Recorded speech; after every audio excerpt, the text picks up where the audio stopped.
Assalamu alaikum wa rahmatullahi wa barakatuh. Welcome to our new series on the study of the Principles of Tafsir, reading from Shaykh al-Islam ibn Taymiyyah's book, Muqaddima fi Usul al-Tafsir.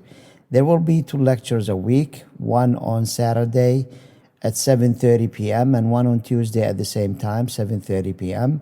We will be broadcasting live on my personal Facebook, and for those who would like to attend on site, it is at Clear Lake Islamic Center, exactly after Maghrib prayer. Lesson 3.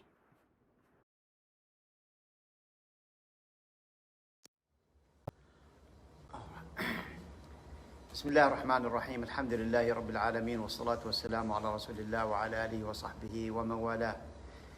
Today, inshallah, our lesson we will start with the book.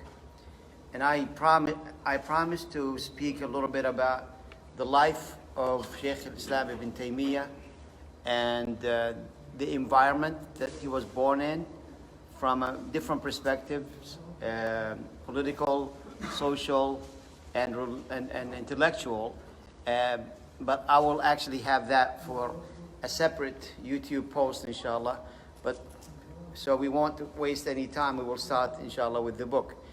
As you know, we have the book translated, and I noticed that it was also translated along with the commentary by Sheikh Muhammad bin Salih al-Uthaymeen, and may Allah have mercy on him, rahimahullah.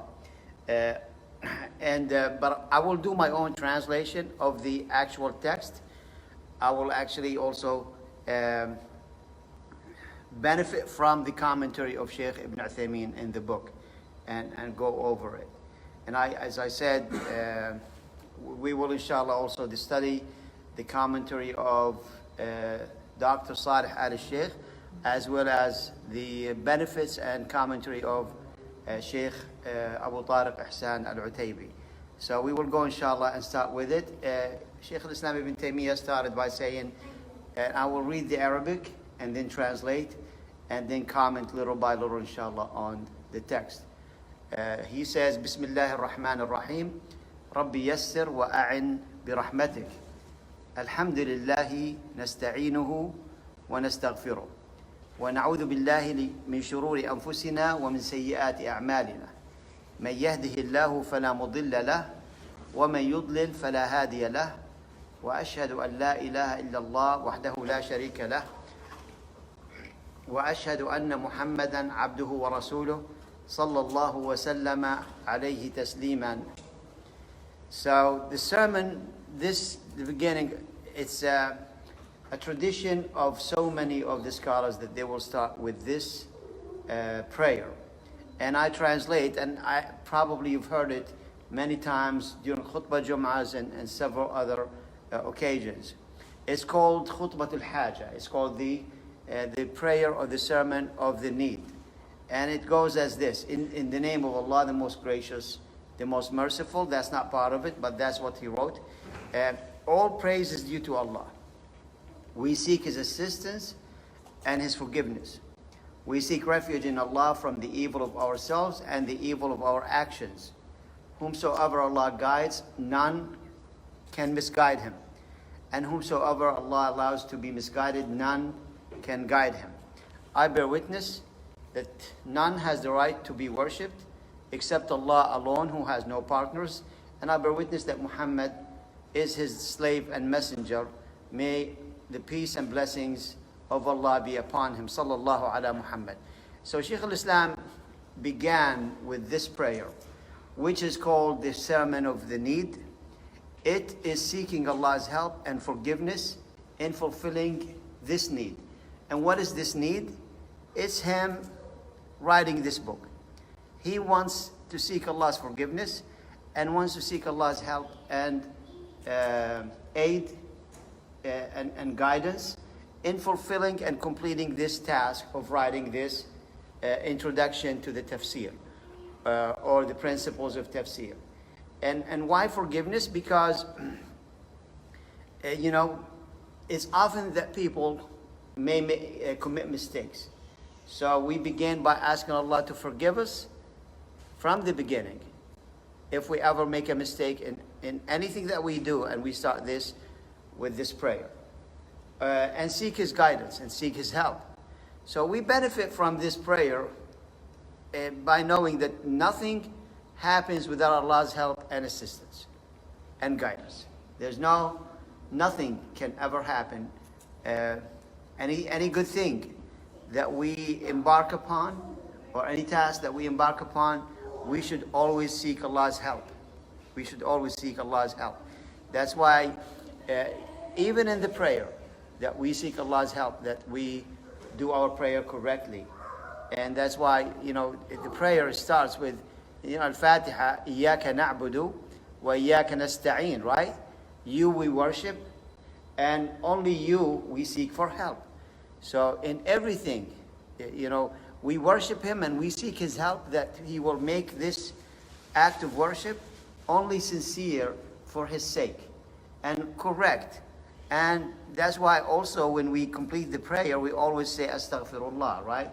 Where, you seek forgiveness from Allah after the prayer, in case something happened, whatever, like a mistake or an error you commit, or you probably,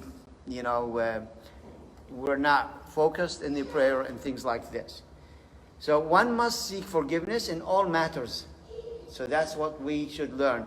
In everything we should seek forgiveness.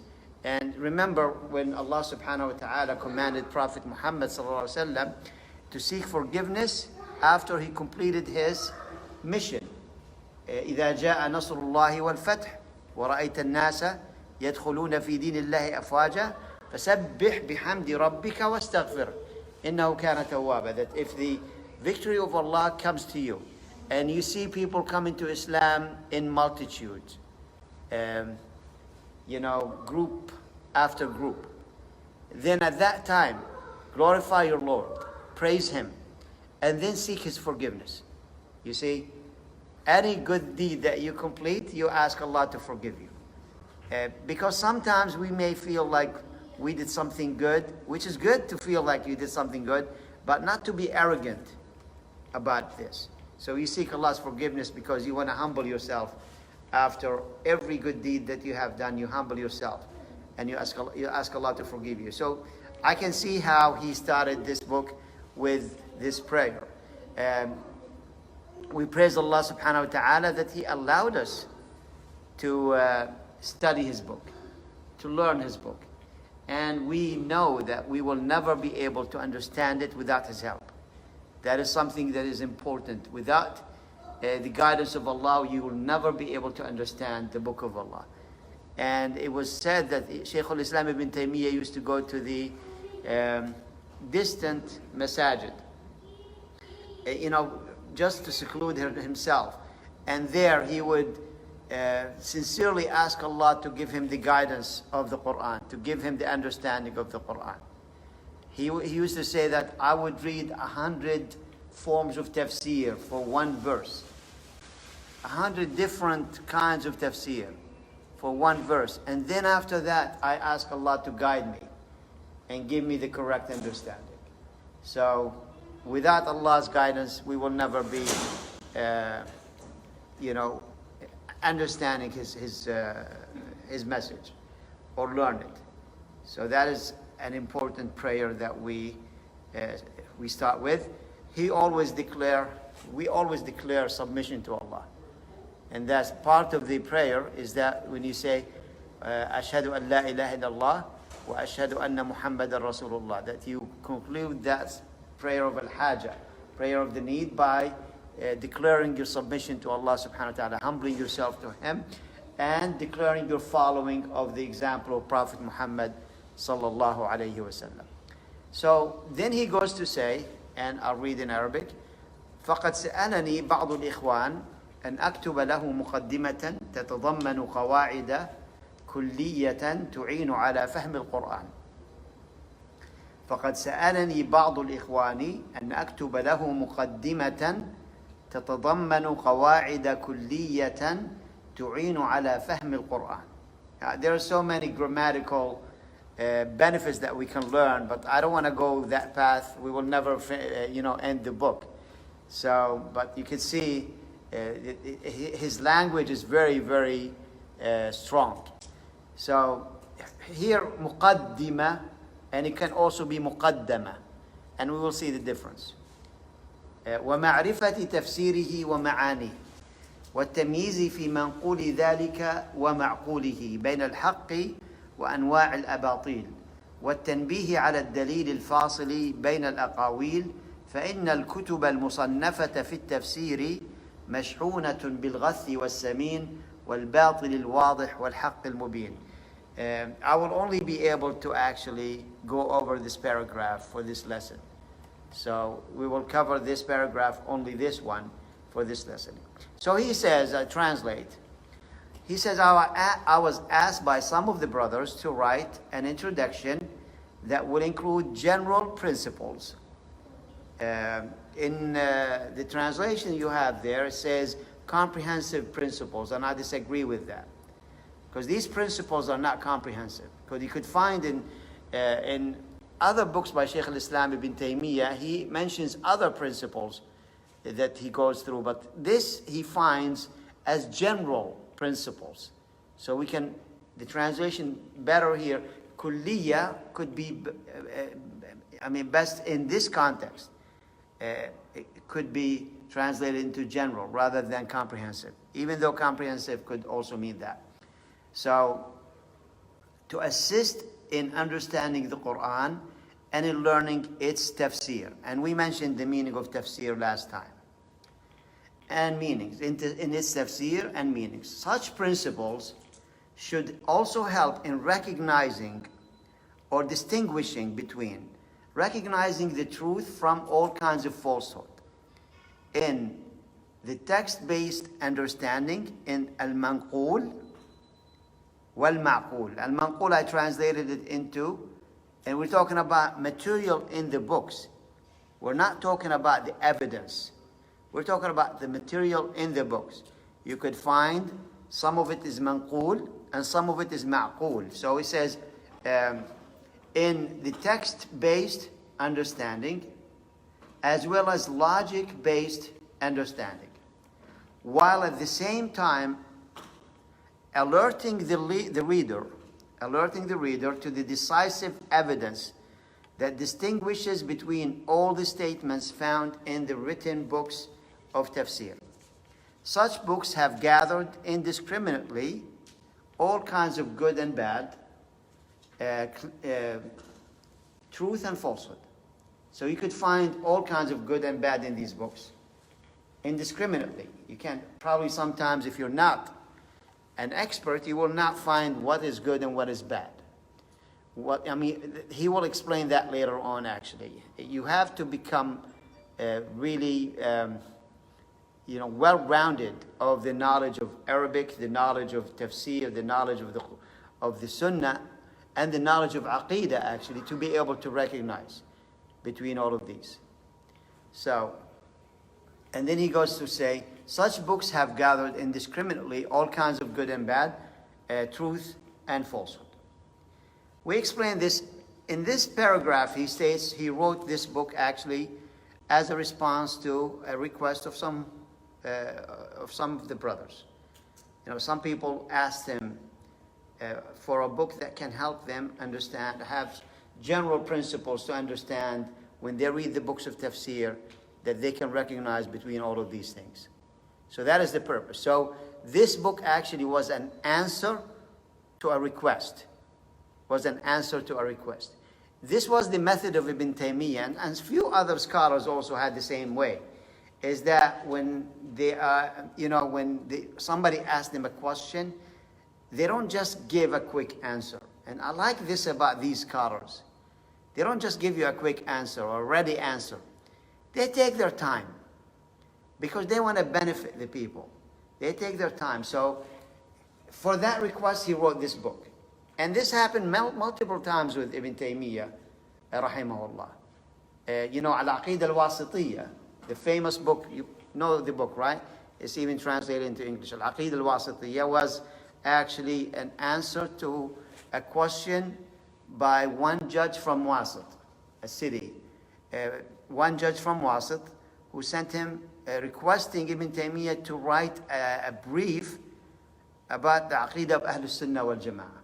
So he wrote Al-Aqidah al-Wasitiyah, and Al-Aqidah al-Wasitiyah, there was a big debate about it. It was a reason for him sometimes to actually be brought to court.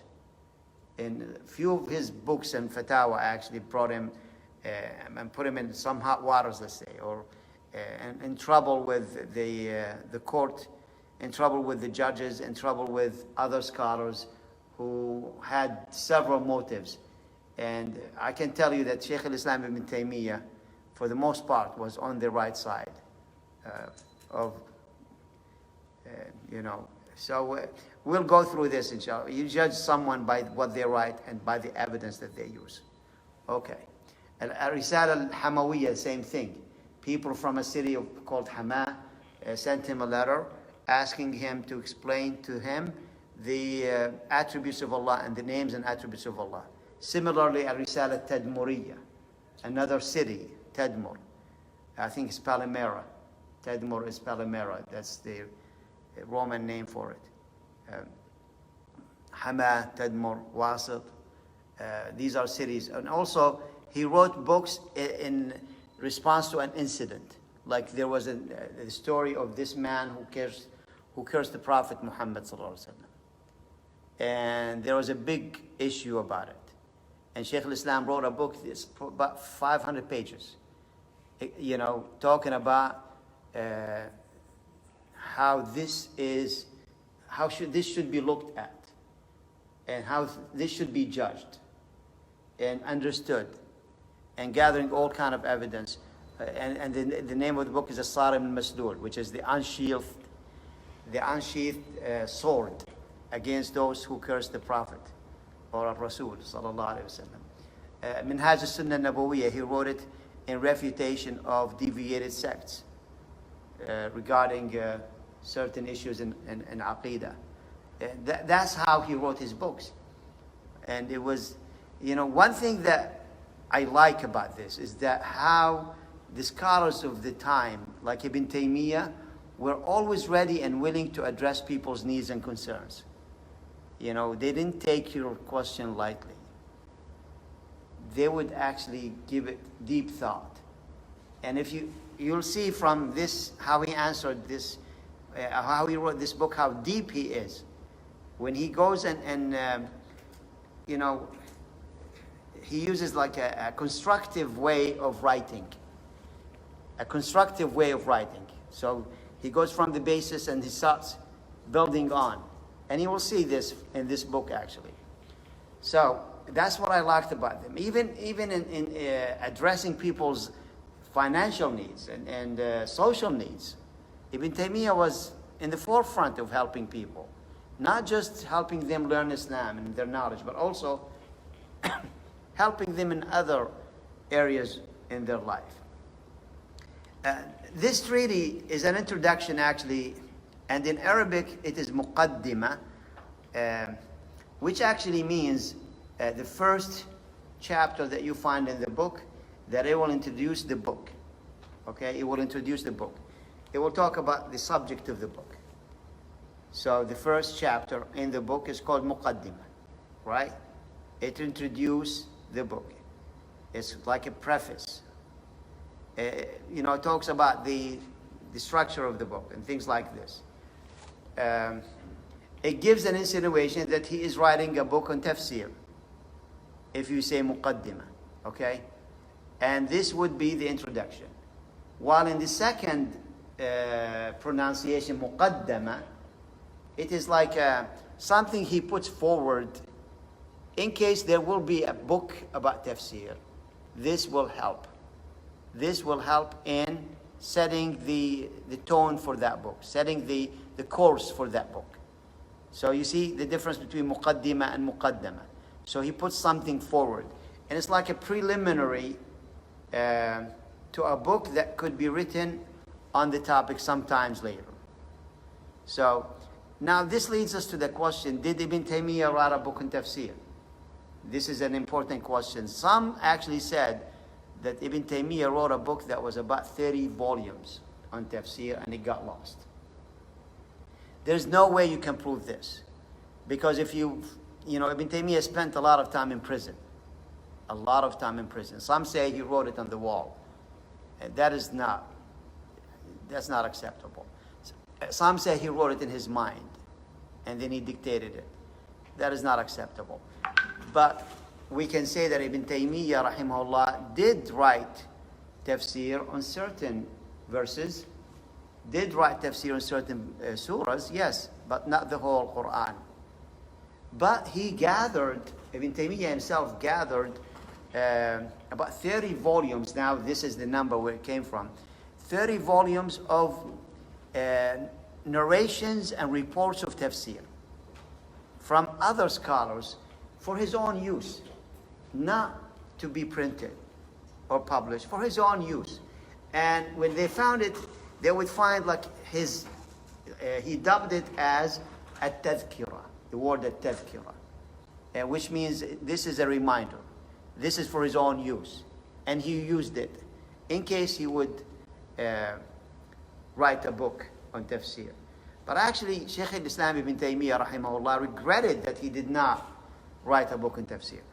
Okay, towards the last months of his life, he expressed to his students that, he wished that he spent most of his time studying the Quran and writing tafsir. And that's one thing that he regretted. And that shows that he didn't write tafsir, right? But there is a collection, it's called the Tafsir al-Kabir, which gathered all of the tafsir of Ibn Taymiyyah that he wrote on several verses of the Quran. And some surahs, definitely he wrote tafsir on some of the surahs like Al-Mu'awwidhatayn. He wrote the tafsir on that. They're very, very long tafsir. And he's very prolific and very extensive. He did tafsir of Surah Nuh. Surah Nuh is about 2 pages in the Quran, right? He did tafsir of Surah Nuh a whole year. It took him a whole year to finish it. I don't remember if it's a year or 2 years, so I used the lesser number. A whole year. He used to have a tafsir class when he was actually the head of a school. At the age of 22, he was like the master of a school that he inherited from his father. The position was inherited from his father, but he qualified. He wasn't like, nepotism that he took the job of his father. No, he qualified for it. He sat to teach people when he was 16 years old. So when he was 22 years old, he was the headmaster of the school. I think it's called the Sukkariya in Damascus. And he used to give tafsir class every Jum'ah after Jum'ah with, hundreds of people attending that class. And definitely they wrote. And that's where these books are found, that you call it a Tafsir al-Kabir. It's actually a published book called the Grand Tafsir. The Grand Tafsir by Shaykh al-Islam ibn Taymiyyah. So this is the answer to the question. Now, when he said general principles, he meant that he is writing in this book, what he's writing in this book are going to be beneficial in general, as ways to understand the Quran, explain its verses, clarify the meanings of its words. And Ibn Taymiyyah has the idea of, if the Quran was taught to be recited word for word, definitely it was also taught the meaning of it word by word. So in different ways. We'll come to this actually when we go over that part of the book. So Ibn Taymiyyah was upon the aqidah of Ahlul Sunnah, according to the way of the companions and the tabi'een and the first 3 generations. We call them as-Salaf as-Salih. So he was in the aqidah of as-Salaf as-Salih, the aqidah of Imam Ahmad ibn Hanbal rahimahullah. And that actually, you could find that affecting his way of explaining the Quran. He is influenced by that aqidah. When he looks upon logic, when he looks upon metaphor in the Quran, or certain aspects that people try to introduce into the Quran, he is very careful, because his methodology of tafsir is is according to the way of a Salaf al-Salih. And he would first consider the Quran and the Sunnah and the statements of the Sahaba to begin with. So that affected the way he actually explained the Quran. And understanding the Quran is an important aspect of interacting with the Quran. And you could find that. Some people, they don't actually get the blessings of the Quran completely if they don't interact with it by contemplating and by learning the meaning. So, as we will see later, Ibn Taymiyyah focused on the fact that the Quran was a book that was revealed to be recited, to be understood, and to be implemented. And I think Shaykh Ibn Uthaymeen rahimahullah pointed that out in the book that you have, is that the Quran came to be recited in the prayers as a form of worship, right? To be understood and the meanings to be learned. And both of them you get benefit from, but the most benefit you get from the Quran is when you when you implement it. So it has to also be implemented on people's life. It is inconceivable, he says, that a book written by any author, that the author did not intend for the book to be understood. And that's why it's important to know that the Quran was revealed to be understood, not to be mysterious, right? It's not batin or mystery, no. There are secrets in the Quran, definitely. But the majority of the Quran is muhkam, meaning that it is well understood and well established. People can understand it. So it is inconceivable if someone writes a book on math, for example. You're a mathematician, right? If you want to write a book on math, you want people to understand it, right? You don't want people to just read it and not know what that is. No. You want it to be written to be understood. And that's the logic of Ibn Taymiyyah. He says, any person who writes a book intends for it to be understood. Why can't that be about the Quran? Why people think that there's no way you can understand the Quran as a person? That is not true. So, the Quran is definitely a book that Allah revealed to Prophet Muhammad ﷺ to be taught and to be explained. Therefore, the science of tafsir is a very honorable science, a very honorable branch of knowledge. And it's also a very serious one, because a lot of people make mistakes in tafsir. It is not expected, though, that everyone will be a mufassir, right? No one. I'm not a mufassir. None of us here is a mufassir. That's not expected of you. But what is expected is that you're able to access a book, whether it is a complicated one or a simple one, in order for you to understand the meanings of the words, right? The meanings of the words. For the English-speaking person, it would be like you are actually under the mercy of the translator. That's why you really have to be careful which translation you need to read and understand.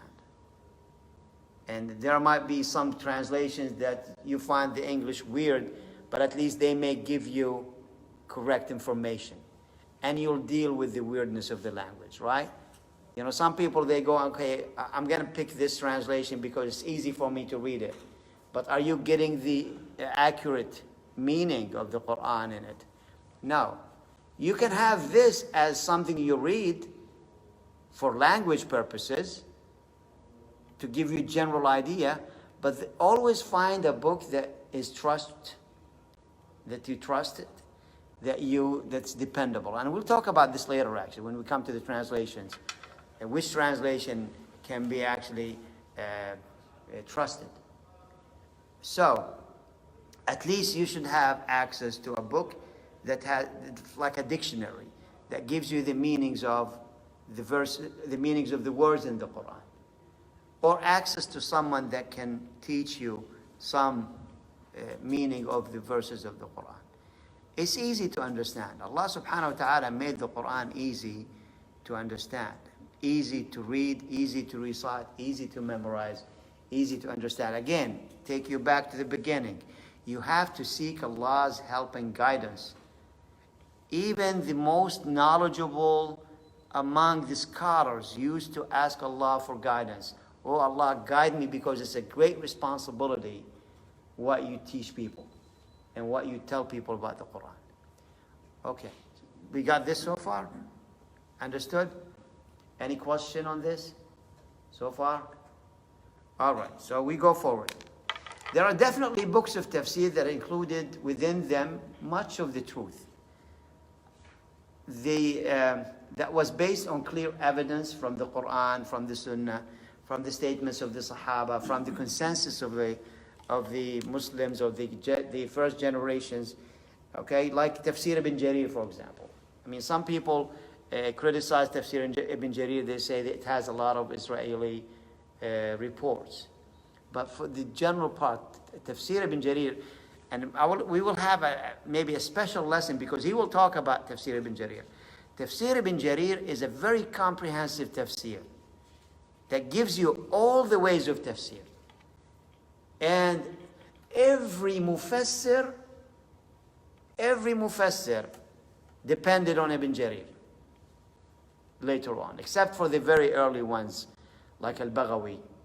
But the very early ones did not depend on him. But from Ibn Jarir on later, every one of them depended on him, because he gathered all the reports of the Sahaba, the Tabi'een, the Tabi'een, all the opinions of and the reports that we'll come to it, and we can call it dependable form of opinion. Dependable form of opinion. Not an opinionated opinion, if I can say that. All right, so that's why Ibn Jarir is a very good source if you know how to read it, if you know its methodology. It's very well praised. And Ibn Jarir was a mountain of knowledge, because he too was a sheikh of a madhab that did not and was not famous, that didn't become famous. And he wrote a book in history. He wrote a book in history, about 30 volumes. So Ibn Kathir, Al-Qurtubi, and few others, even in contemporary books of tafsir, you'll find some of them that are predominantly true, predominantly based on the truth. Okay, but there are books of tafsir that were based on opinions that were not in line with the correct methodology of ijtihad. They're not in line with the correct methodology of ijtihad, as well as the aqeedah of Ahl Sunnah. Remember, these scholars of tafsir that I spoke about, that had much truth in their books, they are on the aqeedah of Ahl Sunnah. You can call me unbiased, maybe I am. But for you to really write tafsir in the Quran, you have to be on the aqeedah of Ahl Sunnah, the aqeedah of As-Salaf As-Salih. Your aqeedah has to be pure. You're not, you don't follow deviation in aqeedah. Otherwise, you will start, the Quran is full of aqeedah. You will start presenting it in a wrong way. And we'll see some examples. Okay? Call me biased, fine. But this is a principle. In order for you to be a mufassir that is acceptable in Islam, you have to be on the correct aqeedah of Ahl Sunnah. Okay. And some of these books that were deviated, that has, even though there's a lot of benefit in it, I can't argue that they don't have benefit. They do have benefits in it, especially if you're talking about language. Like a Zamakhshari, Tafsir al-Zamakhshari, for example, or Tafsir al-Razi. These are, they have a lot of, let's say, deviated opinions when it comes to Aqeedah and several other issues in Tafsir. So we'll come to this when Ibn Taymiyyah starts actually talking about them. All right. I'm getting closer to ending the class, so it's good that we started early, but I calculated about 45 minutes. So inshallah it will be less than that. There are also books that use text-based evidence. Tafsir bil-ma'thur. Text-based evidence. Tafsir bil-ma'thur. These text-based evidence, some of them are right, some of them are not right. When you use narrations that are not authentic, your tafsir will be, false. It won't be correct. So that is what he says, al-manqul. Some of al-manqul tafsir can be also false. Not all of it is just because you say, I'm depending on narrations, doesn't mean that you are doing a correct tafsir.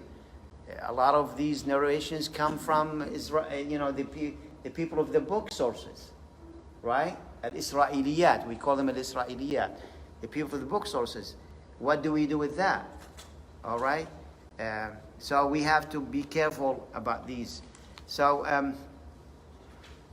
and some use, like if you say intellectually or logic-based evidence, they may actually use a different logic-based evidence that can be in contradiction with the acceptable ijtihad.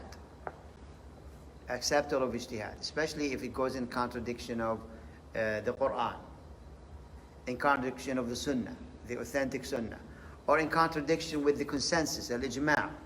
We go with ijma'. It's very important to, go with the ijma', especially when it comes to doing tafsir on the ayat that has rulings, ayat al-ahkam. And there is ijma' of the Sahaba, or ijma' of the scholars of that time, that you go against it, that tafsir would not be, it would be called shad. That tafsir is shad. It would not be acceptable. So not all ijtihad is acceptable. So that's why he's introducing us to the topic, but later on he will explain what he means by all of these terms. So when he talks about knowledge, where do you get the knowledge? That will be inshallah for the next class. I just want to go over what Shaykh Ibn Uthaymeen said actually, as commenting on the word tafsir and ma'ani. He commented on the two words, fahmi tafsirihi wa ma'ani, right? Understanding the explanation of the Quran and understanding the meaning of the words. Are they similar or are they different? So Ibn Uthaymeen said, and I find this really interesting, he says, his statement, which will assist one in understanding its meanings, emphasizes that which has preceded for the exegesis of the Quran and understanding its meaning are similar to one another. So if you say understanding the tafsir, the translator here used the word exegesis, because that's the word that you use for tafsir when you talk about al-tafsir al-tahlili. Tafsir al-tahlili. Al-tafsir al-tahlili, meaning that analytical tafsir. Analytical explaining of the Quran is called exegesis. When you go and explain the Quran verse by verse, word by word, that is exegesis. So that is tafsir. That is the method of most of the scholars. Some scholars actually go by themes, right?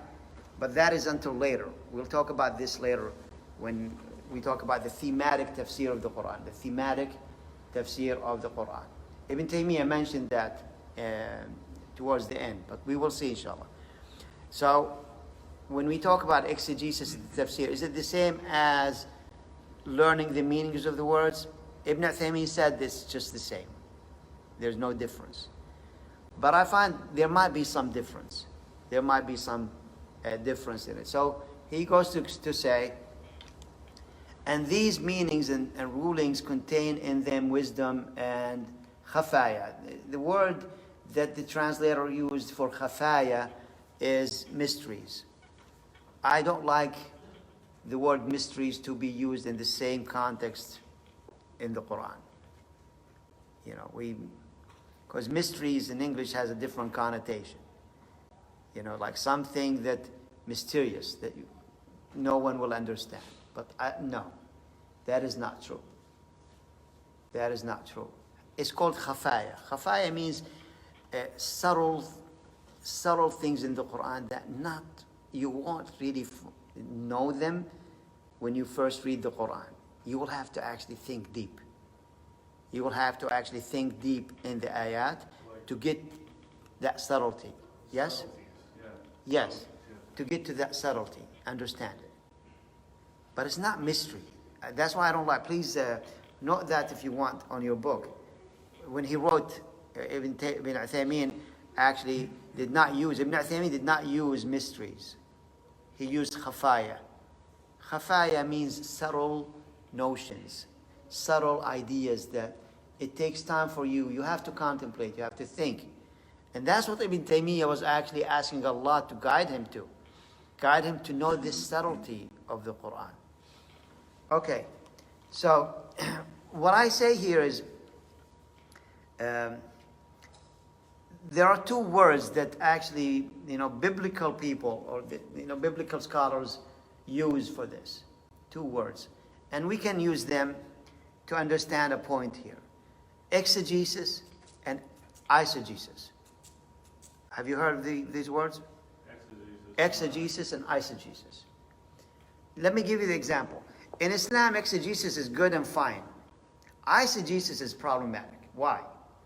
Exegesis, as sage journals of the Bible define it, it says it is legitimate interpretation which reads out of the text what the original author or authors meant to convey. All right? It is reading out the text. You read the text, you explain the text, word for word, you go along with it, right? You're not imposing your ideas on it, right? Eisegesis, on the other hand, reads into the text what the interpreter wishes to find or thinks he finds there. A lot of people do that, by the way. It expresses the reader's own subjective ideas, not the meaning which is in the text. So, and that is done a lot by the deviated groups. They do a lot of eisegesis. They don't do a lot of exegesis. Exegesis is you come to the Quran with the tools, with the intelligence, with the learning, but you come very completely unbiased. You're going there to read the Quran completely unbiased. And you start reading it word for word, learning it, and then after that, you'll start explaining it. You're not imposing on it ideas that you came with. Eisegesis is actually you transpose certain meanings to words that are not probable linguistically. You transpose certain meanings on certain words that are not probable linguistically. Give you an idea, and I will conclude with this. Al-Arsh. You believe in Al-Arsh, right? What is Al-Arsh? Throne. Al-Arsh is the throne. Allah created Al-Arsh. It's a great creation. We believe when Allah says, Al-Arsh, that He means a throne. It's a great creation of Allah. Do we know what it looks like? No. We don't know the know-how of it, but we know Al-Arsh is a creation of Allah. Eisegesis, people who use eisegesis, they say Al-Arsh is authority. Al-Arsh means authority.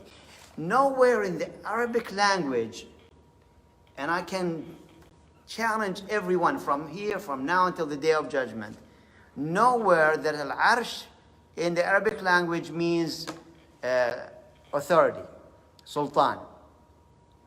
It does not mean sultan. It does not mean authority. Then why did you put Al-Arsh here, authority? Because you don't want to ascribe that Allah has an Arsh. And we'll come to this later on because that is actually a theological issue. But this is what we call eisegesis.